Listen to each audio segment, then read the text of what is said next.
Hi guys, and welcome to the Ace Tanker for the T-54 Mod 1, the Tier 8 Russian Premium Medium Tank. This is a tank that was added into the game in 9.7, but I didn't buy it in 9.7. I waited till 9.8 when it was available for gold. And in fact, I even forgot it was available in 9.8, so I was making videos, and at about 4 AM in the morning, I was ready to go to bed, and I suddenly realized, oh, hang on, T-54 Mod 1, it should be available for gold. So at 4 AM in the morning, I logged into World of Tanks. I realized it was available for gold. It's quite cheap. Bought it, played one game, had a really good game, and thought, you know, yeah, this thing performs. Top tier, tier 8 game, yeah, it performs. And I thought I'd give it a second go. So this is my second game in the T-54 Mod 1. Played at about 4 AM in the morning. And going into this game, I wasn't having a good feeling because if you look at the teams, it's a very tier 10 game. In fact, the enemy team have an extra tier 10 and they have an extra tier 9. So, yeah, this is the first tier 10 game I've gotten into in the T-54 Mod 1. So, yeah, not having a great feeling about the game. It's Ruinberg, or is it Ruinberg? It's Winterberg. So, yeah, not having the best of feelings for this. Lots of nasty tier 10 TDs. Now, while this tank does have armor, in fact, it's the T-54 hull, so you know that the hull on this tank has armor. It looks like the T-44's turret, but it actually has more armor than the T-44. I believe the frontal armor is about 180 millimeters of effective armor on the front of the turret. So, yeah, it's definitely one of the most heavily armored medium tanks at Tier 8. But in a Tier 10 matchup against a lot of the tanks on the enemy team, my armor really isn't going to count for that much. I'm going to have to angle it. And as I say, it's my second game of the tank, so I really don't know a lot about it. As you can see, the acceleration is not fantastic, but it's workable. It's okay. So I'm doing what the usual medium tank thing does, and we come up to the village, crossroads as some people call it. Now, I noticed that our T-62A got a big hit. Something hit our T-62A for about 800 damage. So I have no idea what is waiting for us further down the 9-0 lines. But we do get a nice shot into a bat chat. When you learn the maps, when you get used to the maps, you learn that you can hit tanks even without having to see the outline through the walls up here. Very unfortunate not to actually pen the Leopard. Tracked him with my first shot, did some damage with my second shot, he gets taken out. And again, trying to time this through the wall, but old man reaction shot. So really, the armor is very good on the tank. I've been hearing a lot of people give this tank negative feedback, and I really can't contradict them. I can't agree or I can't disagree, mainly because I haven't played that many games in the tank. In fact, at the time of recording this, I think I still only have 2 games played in it. The accuracy side of an Object 268, he's running for it. Here we go. The accuracy on the gun kind of let me down. There you go. I've aimed as much as I could at that RT, missed the kill. So the gun, even though on paper it's the same gun as the T-44 gets, the stats for the gun are actually worse than the T-44, which is kind of surprising. But we wait for the T-49 to advance, we get our first kill. I'm only on 600 damage, and it looks as if we've won the 9-0 lines, but we're suffering in town big time.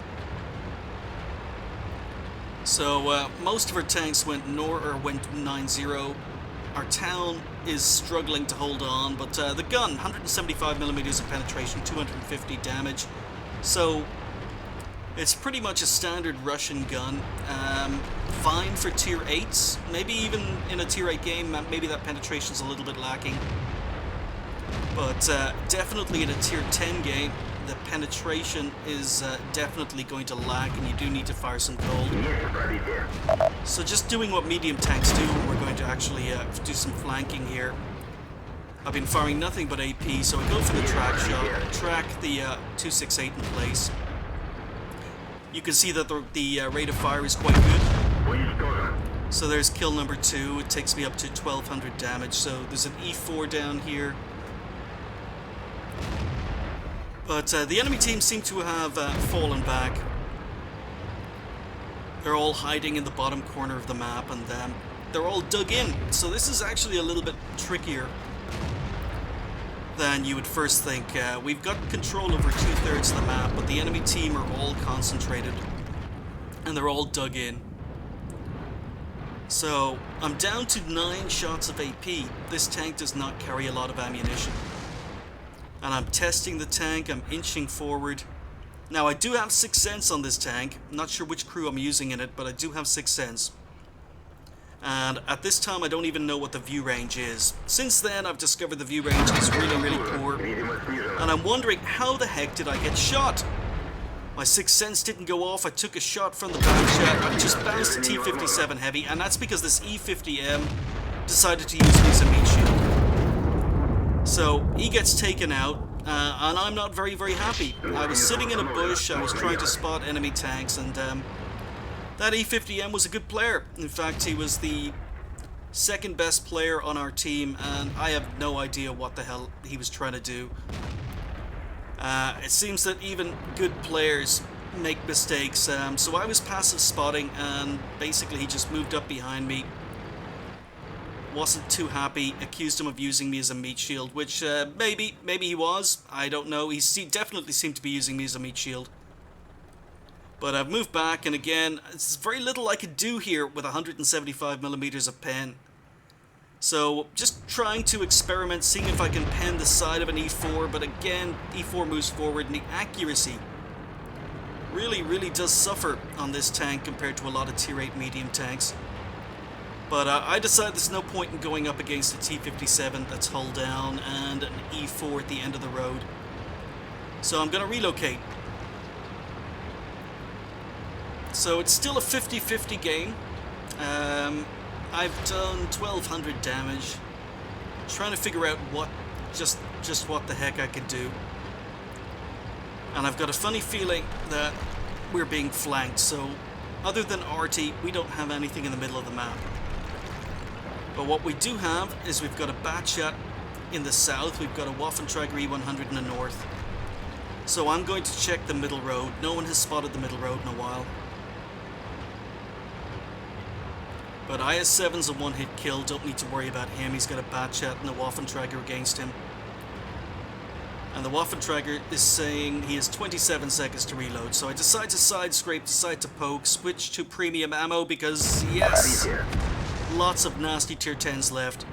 So we sneak one shot into the T-57 Heavy, and now I am firing premium. But I would struggle to pen this guy without premium. So we just side scrape again, get another shot in. Now in the meantime, I know that the Batshot and the Waffentrager should be reloaded, so I take out the E50M that appears, I take another hit for it. And now I'm trying to hide my lower glacis, trying to angle. Just need these guys to take him out. Waffentrager's going to work. He sets me on fire, and I managed to hit the fire extinguisher just in time, leaving me on 11 hit points. So it took a big hit from that T-57. But I've got 11 hit points. Waffentrager did his job, backed me up. And it's looking a lot more comfortable now. So the score is 12-10. I'm on 2k damage, 3 kills. Didn't see the guy asking me in chat, but he was asking me was I using gold. You've got to use gold in these situations. So it's another one of these premium tanks. I think if you don't use gold on it, you're going to struggle in some matchups. A little bit like the Super Pershing sometimes. But even worse than the Super Pershing, because this thing sees tier 10s. So I've switched back to regular AP. FV215B 183 and RT left, so just need to get sight on them. 11 hit points. RT just needs to sneeze at me and I'm dead. But our team are moving in. And you can see that the speed of this tank really isn't there. It's struggling. I mean, the Lorraine 155 is actually faster than I am. But the FV has just fired. I've got about 20 seconds to get into a position to start doing damage, so I get spotted. He's on full health. And yeah, First shot I've really fired on the move, it hits, but I failed to pen with regular AP, so I switched to premium ammo. Now, I've recently started driving the FV215B183. In fact, on the last stream I unlocked it and was really impressed with its armor. But we move up and we're going to track the FV in place. He turns to face me, RT goes into flank. Using premium, but I bounce on the roof of his turret. So again, gonna try and track him, and again, tracking him, he doesn't have a turret that turns 360, so tracking him is a good idea. He doesn't have the turret to actually hit me, but I wasn't quite sure what I was doing there. But we track him again, so any damage that's been done to this guy, I'm getting assistance damage from it as well. We track him again. So I'm on 2.8k damage, 3 kills, and finish up with 3k and 4 kills. So yeah, I did have to fire quite a bit of premium towards the end. Maybe I didn't need it against the FV, but I wasn't taking chances. Second game in the tank, didn't want to bounce any shots. So there you go, second game in the T-54 first prototype, or the T-54 Mod 1, played at 4 AM in the morning because I was going to bed and forgot I hadn't bought the tank. But yeah, my first impressions are quite favourable. I had 2 good games in the T-54 prototype, and I haven't played it since, but I'd love to give you a better answer as to whether or not I think it's a good tank. I think it's okay. I think it's a tank you're going to have to fire some premium on now and again. But did we make any profit? That's the question. So we picked up the Ace, we picked up the Oskin's medal for destroying 3 enemy vehicles with a medium tank that have to be 2 tiers higher. We finished up with 1560 XP, 3062 damage, 4 kills, quite happy with that. 23 shots fired. Now, we don't get a lot of ammunition. You saw I was running quite low on a lot of ammunition towards the end of that game. So that is another reason, maybe another negative for the tank. It really doesn't get that much ammunition. But of the 23 we fired, we hit 18, penned 14. So penetration can be lacking, the accuracy is lacking. As I say, the gun stats on the T-54 Mod 1 aren't anywhere near as good as they are on the T-44, even though it's the same gun and pretty much the same turret that's just been up-armored. We received 4 hits, 3 of which penned, 1 bounced. But yeah, I wasn't angled that particularly well. It was tier 10s shooting down at me from a higher elevated position. So I didn't really get a chance to show off the armor, but the armor really did seem to be quite good in the first game I played. I damaged 7, destroyed 4, did 2,238 assistance damage. Always try and track tanks and do damage at the same time when you have the opportunity to. And yeah, even though I ended up firing quite a bit of premium towards the end of that game, it cost me 47,000 credits in ammo costs, but I still made a profit of 60,000 credits. So I think with nicer matchmaking, maybe in more tier 8 games, top tier, I think this credit earning potential of this tank could be a lot higher.